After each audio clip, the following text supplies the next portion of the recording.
We have Sean from Alvin Curling here, Kristin from Eco Schools, virtual classes too, Valley Park. Thanks for joining us, everyone. All right, I think we are good to go. If you want to start us off, Linda. Great, thanks, Elise. So good morning, everyone. Before we begin this morning, we felt it was important to provide some space to acknowledge the tragedy that took place on Monday at one of our TDSB schools, which resulted in the loss of life of one of our students. We grieve this loss together as a community and wish to extend our deepest condolences to the students' loved ones, including family and friends. If you or someone you know needs additional support in this difficult time, the TDSB is encouraging parents and guardians to contact David and Mary Thompson Collegiate Institute directly. A tragedy like this highlights the importance of a supportive community. We are grateful for our community gathered here today to work towards a better world through climate action. And so to begin our Youth Climate Action Summit this morning, we would like to acknowledge that we are hosted on the lands of the Mississaugas of the Anishinaabe, the Haudenosaunee Confederacy, and the Wendat. We also recognize the enduring presence of all First Nations, Métis, and Inuit peoples. And so opening this event today, thinking about Indigenous voices and perspectives, we would like to share with you a video created by the students at Fletcher's Meadow Secondary School in the Peel District School Board.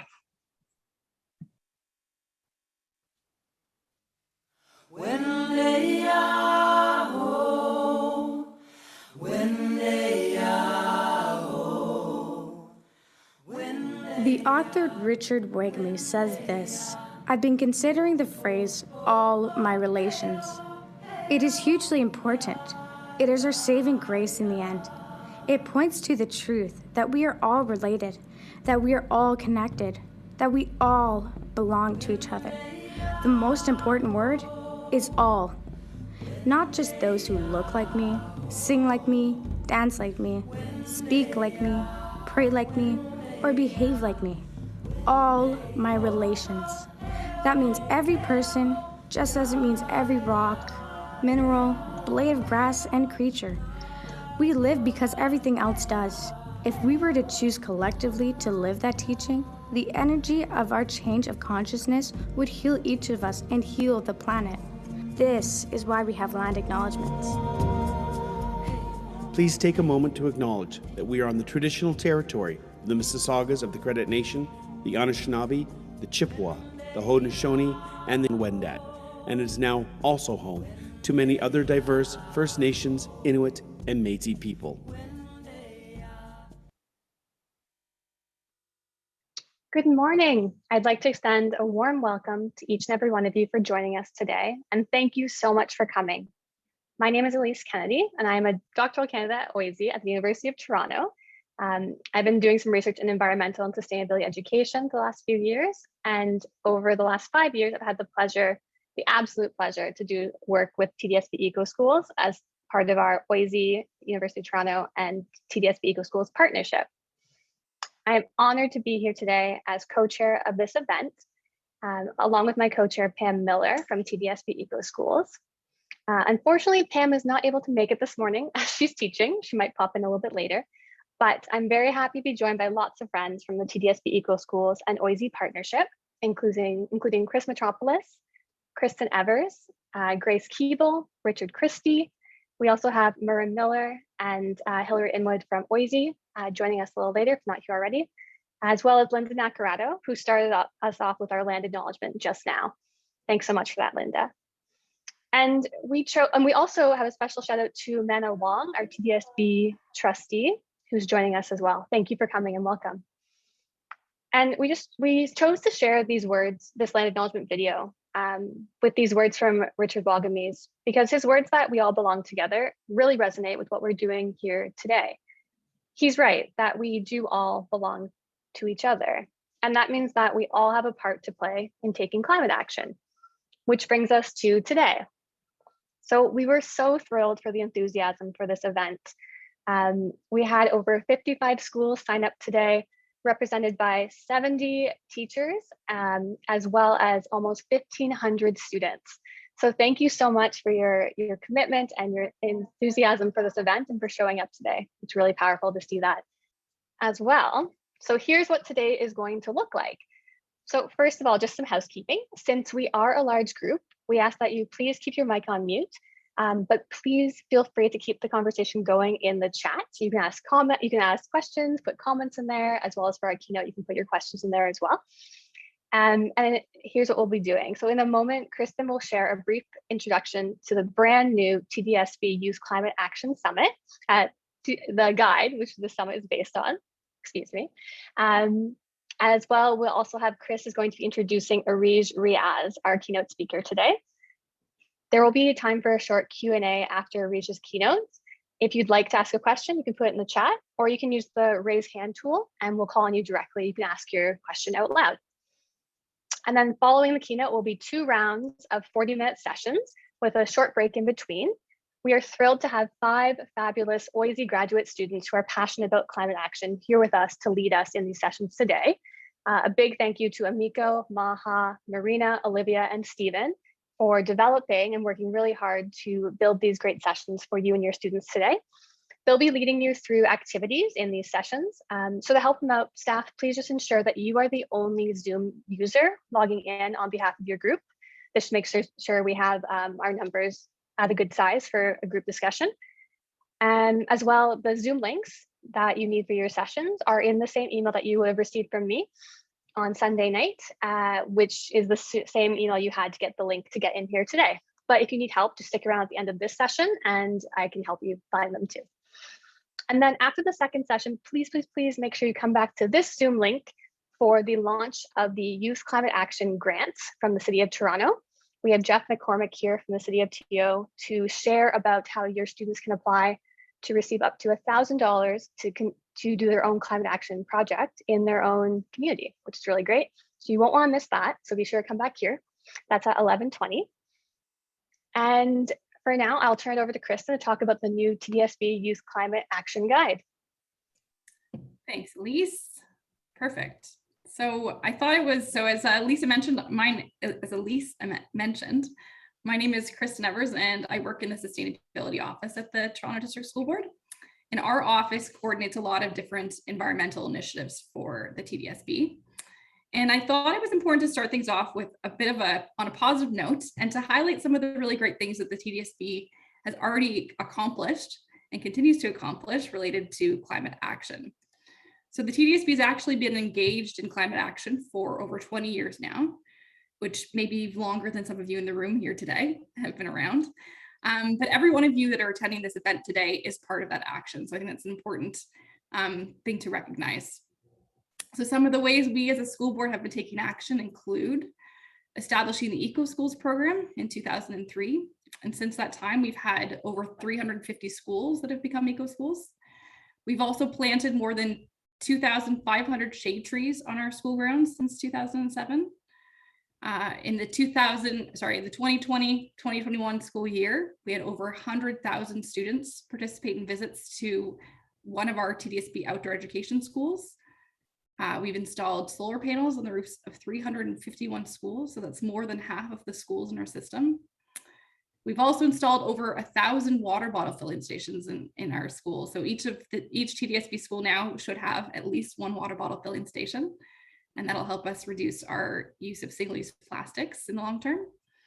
And then from 2000 to 2019, the TDSB actually decreased its total energy use of buildings, energy use intensity of its buildings by 25%. And that's a pretty impressive note, given that we have close to 600 buildings. So it's a significant impact. So while there's a lot of great work that's already happening at the TDSB related to climate action, we know that many young people, including those in the space today, are wanting to take climate action of their own to support their own communities and their schools in particular. And so this led us to creating a youth climate action guide for TDSB students. And perfect, I was gonna say next slide, but you're on it. Thanks, Lise. So this guide was designed to support TDSB youth with taking climate action. And we wanted to make sure that the guide included diverse perspectives and voices. So when we were creating the guide, we worked with TDSB students who actually contributed to some of the writing, City of Toronto staff, and then a number of other partners as well. So the guide is now available online, and I believe we'll be sharing the link at the end of the event as well. And the climate action guide can be accessed using a computer, a tablet, or a smartphone. So we're hoping that that will make it a bit more accessible for different users. And this is a kind of a really quick overview of what you'll find on that website. But when you first land on the homepage of the guide, we have a section called Getting Started. And that's where you'll find information and resources related to kind of general climate action information. And these pages could serve as kind of a refresher for those of you that are already familiar with the impacts of climate change, or they could also be the first stop for people that are not as familiar and kind of just getting their feet wet in that area. So the topics you'll find there include climate change facts. So that's this kind of scientific background on the cause and effects of climate change. We have information on climate justice, climate anxiety and grief, and then a section as well on climate change in Toronto. So that's going to talk a bit about how climate change is or will be impacting our city specifically, and provide details on the city's TransformTO climate action strategy.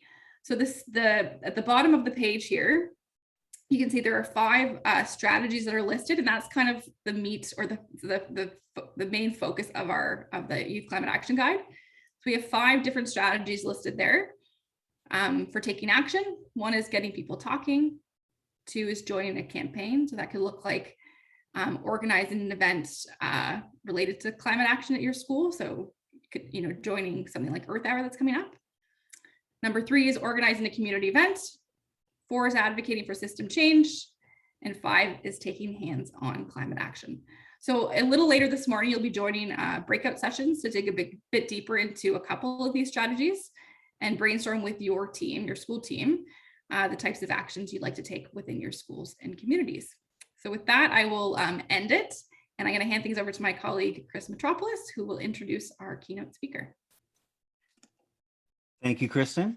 And good morning, everyone. I am Chris from Eco Schools, and I'm blown away by how many people are here. It's super exciting. And I am also super excited to introduce our keynote speaker, Areej Riaz. Areej is an experienced climate change and sustainability professional with over 13 years of experience in research, program development, and community organizing. She worked with the Climate and Development Knowledge Network and PricewaterhouseCoopers to support governments, corporations, and NGOs in Asia, Africa, and beyond on equitable, climate-compatible development. Areej is currently working in the role of Director of Climate Programs with EnviroMuslims, as Operations Manager at Green Economy Canada, and as Head of Research and Education at Community Climate Council. Areej came to Canada in 2019 with a wide range of global experience, including drafting provincial climate policies with the government of Pakistan, serving as a steering committee member for Asia Low Emission Development Strategies Partnership, and authoring multiple publications on sustainability. She is passionate about building organizational structures to enable systems that secure a healthy and sound future for all life on the planet. Areej loves exploring urban wildlife in rivers and parks and spends most of her free time baking and advising organizational boards and community groups on climate projects and programs, including the Global Hay Parliament and Books, Art, Music Collective. She holds a master's degree in applied carbon management from the University of Glasgow and a master's degree in environmental sciences from Kinnaird College. Please welcome Areej Riaz. Thank you, Chris. Good morning, everybody. Thank you so much for inviting me here. It's really heartwarming to see the kind of work that Eco Schools does, and just looking at all the faces of the youth today who are being involved in this kind of discourse and conversation from pretty early years. Really heartwarming to see. My name is Areej. I am a Pakistani Muslim climate change professional. As Chris mentioned, I'm working with a number of different organizations in various different roles. Well, I'm going to talk about that a little bit more.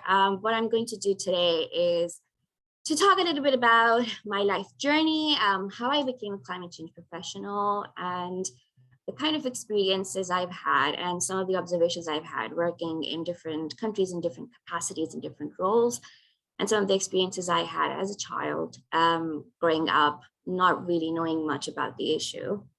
Earth's fragile climate, too hard to handle. I guess so. That was one of the questions that pretty much led me into the climate change arena. Maybe I should start a bit back. As a child, that's really my picture, a very embarrassing one. As a child, I used to be very curious about, how kids have different questions that they want to ask. Like my nephew often asks silly questions like, why is a butterfly called a butterfly?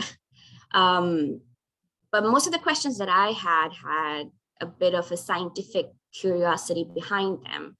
So for instance, I remember asking my father why a water droplet was shaped in the shape of a tear, like the last drop that would fall from a tap. Why was it shaped like that? Why not like a blob that would fall? Or why did rainbow have these particular colors and not other colors? Or if dolphin and whale are both fish, why does dolphin need to come out of the water surface to be able to breathe? Like, it didn't really make sense to me. And these kind of childhood curiosities led to knowing a bit more, asking more questions about nature, asking more questions about things that, seemed really interesting and amazing to me. And really kind of opened up my interest in nature and in animals as well. Pretty much why I love nature and animals.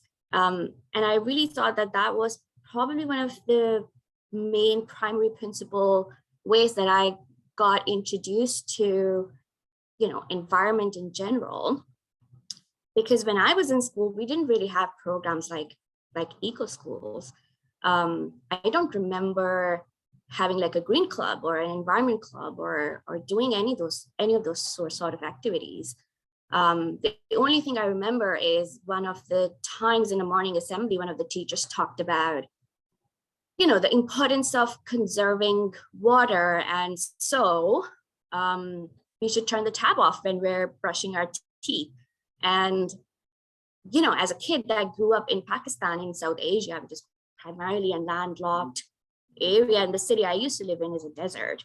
And I spent some childhood years in Saudi Arabia, which again is a Middle Eastern desert.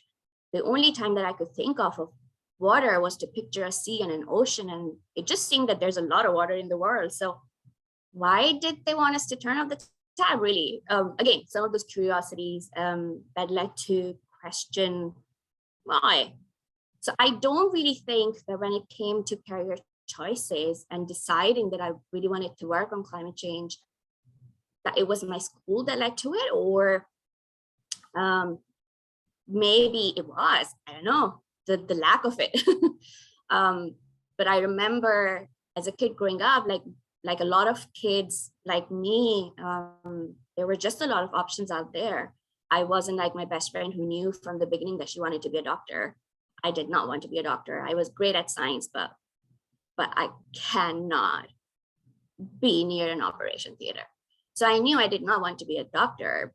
But then there was a time I wanted to maybe work in like weather forecasting, or I thought air stewardess seemed like a really nice job. You get to travel a lot. My father's an engineer, so engineering was an option, an interesting option, but again, not good at math. So when it really came to deciding which career I wanted to go to, I did not really have a proper choice. And where I'm from, usually people, when you're ending high school, you have two options, science or maths. And I went with arts because that seemed like the safest choice for me. And so for my undergrad, I studied interior design, fashion and textile.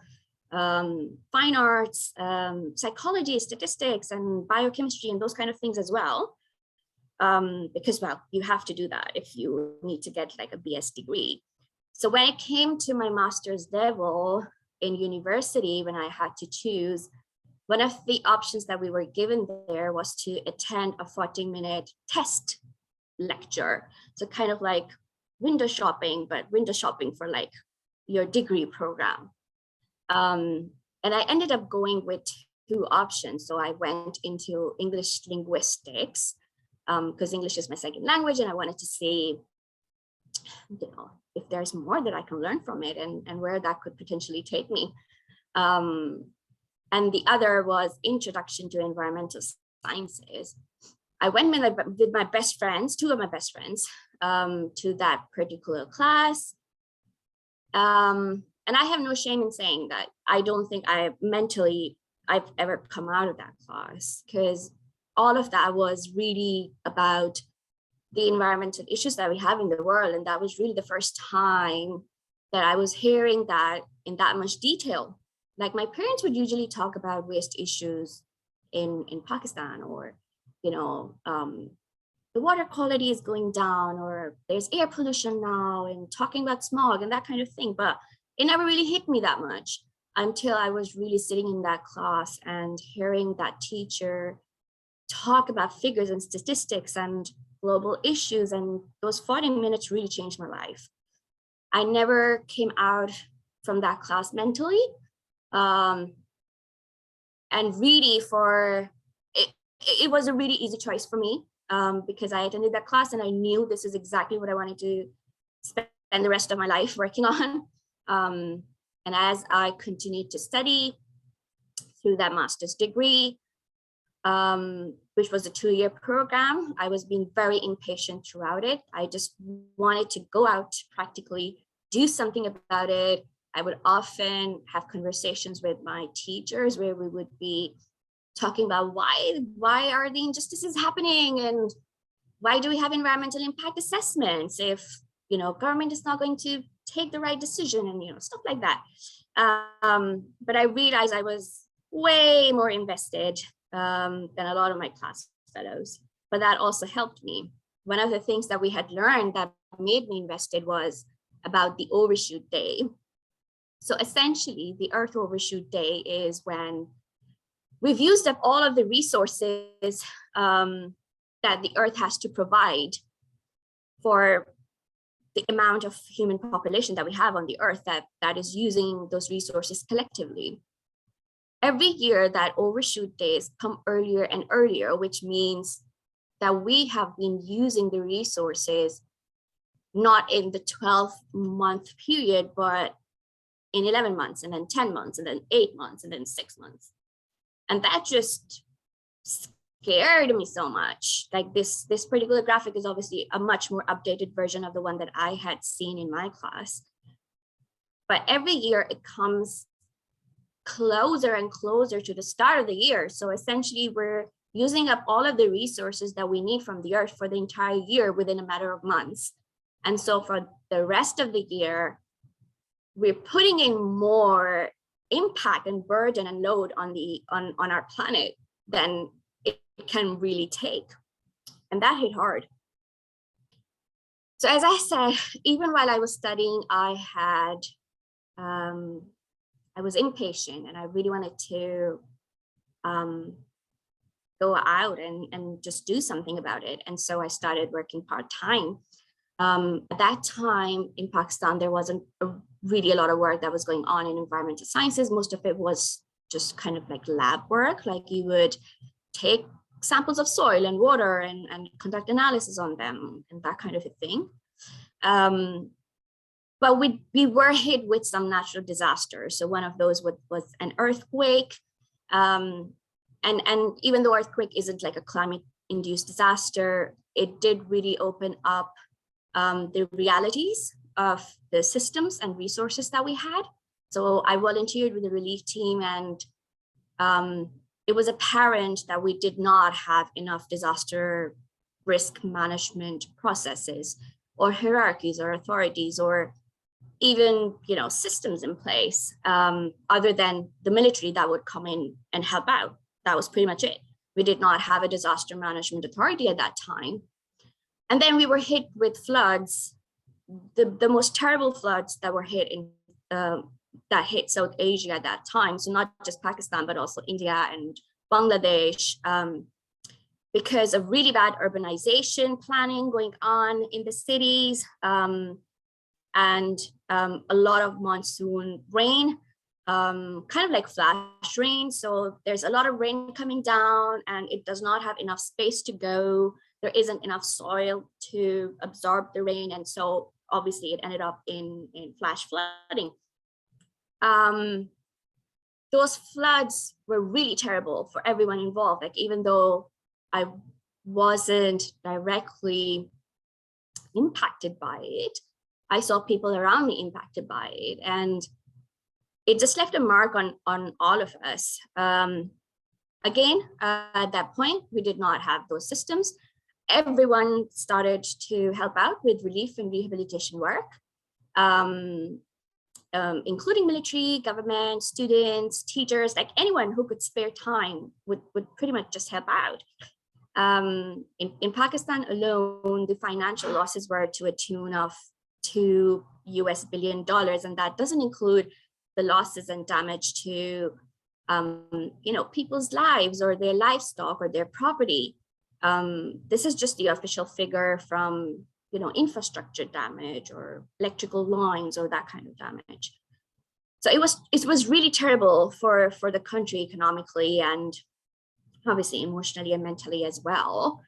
And that was about the time when half of the environmentalists in the country realized that they needed to work on disaster risk management, and they needed to step up the game and really help out in developing those structures so we are ready for what's in store for us in the future, whether that's a tornado, a storm, or floods again. And then the other half of the environmentalist groups realized that we needed to learn a bit more about climate change, because really in my 2 years of master's degree, climate change had really just been one minor course. And the only thing that we had learned was greenhouse gases and stuff like that. That's it. And so the other half, like me, started to think more about climate change and wanted to learn more about it. So I joined a carbon management program with University of Glasgow, and started studying more about climate change. The whole kind of program was looking at, what is climate change and why is it happening, and how does it happen? And when it does happen, what's the impact that it's going to make, not just for, a country or a particular region, but also individually for each person. What does that mean? And that's when really I learned more about mitigation, which is, reducing the causes of climate change itself, and then also adapting. So the changes that have already taken place and the impacts that are already happening, how do we cater to those?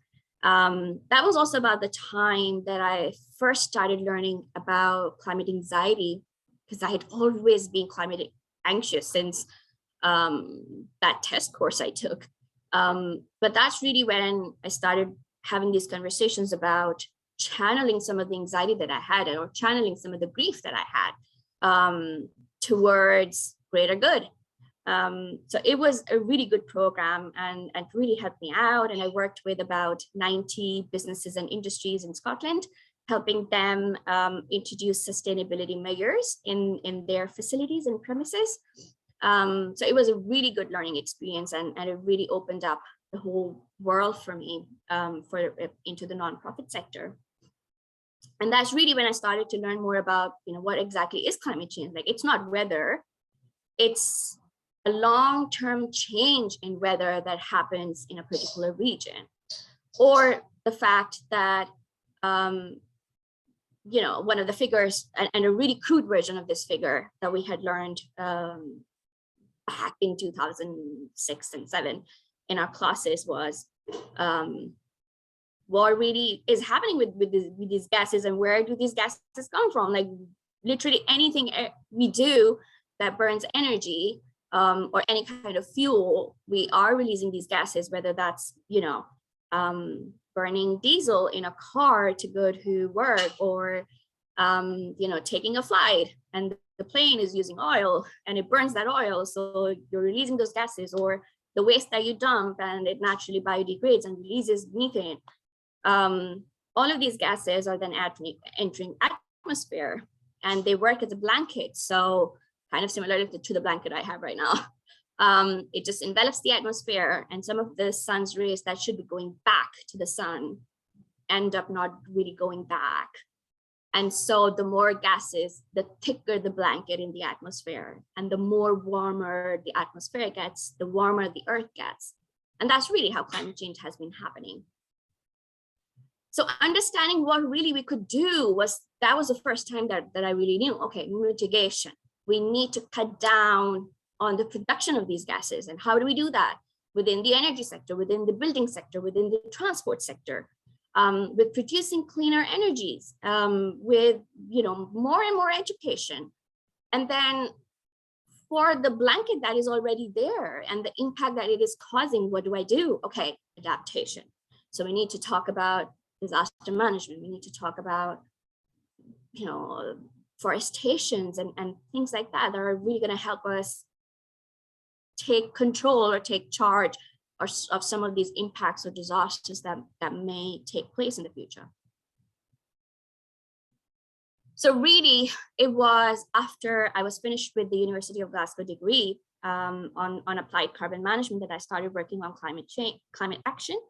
I started working with Climate Development and Knowledge Network, which was working in 3 continents. So it was in Asia in 5 countries, the red portion on the map, the orange portion is Africa. We were working in 5 countries in Africa as well. And then in Latin America and Caribbean, which is the yellow part, we were working in 3 countries. The work that we were doing was directly with country governments, and we would be helping them out on if they needed research, or if they needed technical assistance or knowledge management, or, helping them make their climate plans. And now they've made a plan. What do they do next? Well, most of these countries are poor, and so their governments are poor. So they need access to finance, or they need access to technology, or they need access to expertise. So that was the kind of work that we were doing, providing them with the resources that they require, whatever the resource might be, so they can take that action. So some of the work that I was able to do when working with the country governments, as well as with different not-for-profit development sector organizations, were, well, I mean, there was quite a lot, but some of those that I was able to put onto the slide are the climate change policies that we developed within Pakistan. So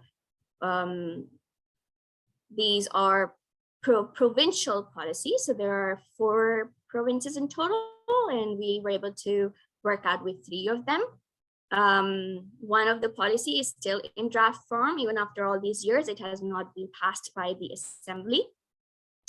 But it is still a structure that they follow, so that's good enough, I guess.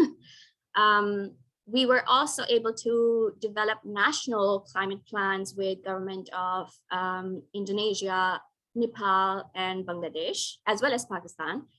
That was really interesting as well. Within Asia, within Africa, we were able to make the climate change plans for all of the 5 country governments, much more advanced than Asia. That was one of the most interesting things working with Climate Development and Knowledge Network, because you work with different countries within a continent, and then different continents within the whole world. And so it was interesting to see the different kinds of experiences we had with all of them, and the difference in, their approach to different things. There is a book coming out soon. It's called Civic Engagement in Asia. It's going to be published by Springer Nature, and it features a chapter that I wrote with one of my colleagues on female-driven environmental action. And it features some of the champions that I came across during the work. I was also able to work with the Least Development Countries group, which is basically a group made up of countries like small island states and other really poor countries who fall in the least developed country group. That group is an advocate that goes to the annual Conference of Parties, the United Nations Conference of Parties that talks on climate change, and the group converses about, their rights and their issues and the kind of support that they require from United Nations and as well as the rest of the world. And we were able to work with them on loss and damage, because that's a really important concept for these countries who really are going to be losing quite a lot from the disasters that are happening because of a lot of the work that has not been able to be done in time within the developed world. And then some other projects that we were involved in directly or indirectly, which was really interesting, includes a billion tree tsunami project that took place in Pakistan, where a billion trees were planted. It is a United Nations feature project. We also worked with agroforestry projects in Southeast Asia, in Africa.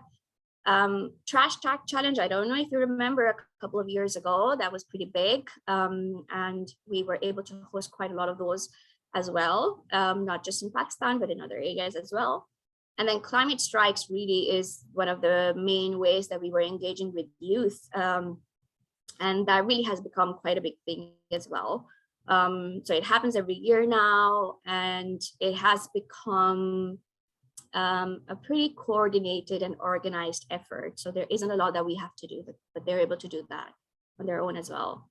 As Chris mentioned, in 2019, I moved to Canada. When I moved to Canada, I realized I did not have the North American experience. I did some work in Europe, did some work in Asia, did some work in Africa or Latin America and Caribbean, but did not really have any idea of North America. So when I moved here, the sustainability sector was very alien to me. I was still doing a virtual project, like a remote project in Bangladesh at the time when I moved here, but I really wanted to learn more about the Canadian sustainability sector. So I started working out with different community groups, including EnviroMuslims and Community Climate Council. And with them, I got to learn a lot more about the local Canadian climate issues, as well as the local climate efforts that were taking place here. With EnviroMuslims and also Community Climate Council, I would design different projects, apply for funding for those projects, and once successful, implement and deliver those projects or programs. And with Fibershed, Upper Canada Fibershed is basically a network of farmers and producers that use local bioregion materials to produce textile, whether that's like wool or cotton. And I worked with them, but currently working with Books, Art, Music Collective on climate change issues, serving within their board of directors. And my day job is basically working with Green Economy Canada, where we just launched a program last Friday on deploying electric vehicle charging stations across Canada. So we got funding from Natural Resources Ministry to deploy, install electric vehicle charging stations across Canada, building kind of like an infrastructure for the future of sustainable transport. In terms of the work that we've been doing with other organizations, with different community groups, it includes tree plantings and park and beach cleanups and doing virtual challenges like the Eco Ramadan challenge. So Ramadan is the month where Muslims fast from sunrise to sunset. It's really a time when you kind of explore yourself and explore how you can be a better person, how you can be a better human being. And so it's a time when you see, a lot of charities taking place as well, because people want to give, want to donate, want to do good deeds. And so came Eco Ramadan Challenge, like be sustainable, that's also a good deed. And so we came up with a calendar of actions, 1 action a day, so 30 actions in the month. And that was pretty popular, and it was taken up quite a lot. We also had conversations with different Muslim youth across Canada who are working on sustainable development goals. There is a program with EnviroMuslims, which is called Greening Canadian Mosques. And we're working with mosques, staff and management to introduce sustainability measures within those mosques, which is going great as well. We are in the 2nd phase of the program right now. We launched a toolkit in the first program, and the second one is dealing more around education and engagement and helping mosques engage their community and congregation. We also launched a book club called People, Planet, Pages, which is a joint venture with EnviroMuslims, Community Climate Council, and Book Art Music Collective.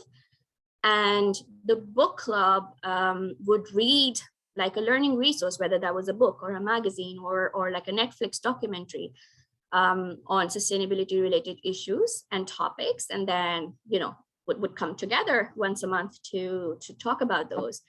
And one of the projects that we did was this yellow bit, Our Climate, Our Stories, which is a book that features 20 racially diverse youth from across Canada and their climate stories. So, their experiences with climate change, or even, venting out and writing a fiction. And it's a pretty cool project because we really got to learn more about them. Areej, I'm so sorry, but just in the sake of time, we do have to move on. But we actually are sharing the Our Climate, Our Stories copy in our post-event resource, so everyone will get that. Perfect. Which is fabulous. And thank you. We don't have time to say thank you so much for sharing your story today. You've done so much amazing work all over the globe, and it's really inspiring, just for me to hear this, let alone our students. I'm sure that's really great for them too. So please join me, everyone, in giving a round of applause to our keynote speaker, Areej Riaz. This is wonderful. Thank you so much. And if there are any pressing questions, you can put them in the chat. We have maybe a minute before we transition to our next sessions. But otherwise, there's some thank yous coming in the chat for you. And thank you so much for being here with us and speaking to our youth and our teachers today. Linda says you're a powerhouse, very inspiring. And I agree, that's great. One thing maybe you want to answer is, what's the favorite part of your work that you do?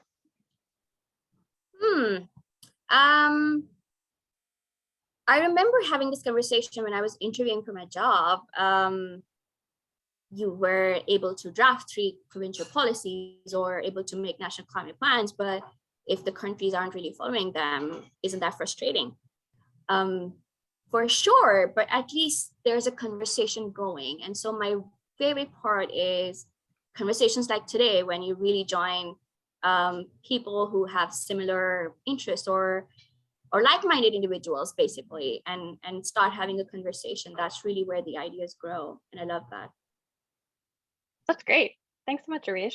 All right, well, that's all the time we have for this morning. So we will now break off into our smaller sessions, and then make sure to come back into this Zoom room at 11:20 for the launch of the Youth Climate Action Grants and some more offerings from our partners. So we'll see you soon, and we hope you have a good morning.